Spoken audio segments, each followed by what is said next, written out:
కూటమి ప్రభుత్వం వచ్చి 8 నెలలు అవుతుంది కానీ ఎలా ఉంది పాలన? ఏం చెప్తారు సార్ దీని గురించి? చాలా ఇబ్బంది ఉంది. ఆర్డినరీ పీపుల్కి అయితే చాలా ఇబ్బందిగా ఉంది. తను చెప్పింది ఒకటి చేసింది ఒకటి, ఇంకా భవిష్యత్తులో చేస్తాడన్న ఆశ కూడా అయితే ఏం లేదు. జగన్మోహన్ రెడ్డి గారు రాష్ట్రాన్ని అప్పులు చేసి నాశనం చేసి వదిలి వెళ్ళిపోయాడు అంటున్నారు కానీ ఎంతవరకు అది? ఇదైతే తప్పు. చంద్రబాబు గారు దిగిపోయేటప్పుడు 2019లో తను దిగిపోయేటప్పుడు ఉన్న బడ్జెట్లో ఎంత ఉంది, తర్వాత జగన్మోహన్ రెడ్డి దిగిపోయేటప్పుడు ఎంత ఉంది ఒకసారి టాలీ చేసుకోండి. తనైతే ఏం చేయడు, చంద్రబాబు మోసం చేస్తాడు. ఆఖరి రాజధాని కూడా కడతాడో లేదో అన్న ఇది ఉంది.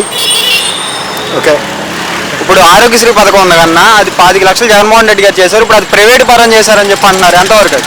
ఇక వీళ్ళు అసలు మొత్తం ప్రైవేట్ పరం చేయడానికే ఈ ఎత్తుగాళ్ళు ఇవన్నీ. ఏమీ చేయరు వీళ్ళు. పేదలు మాత్రం బాగా దోచుకుంటారు.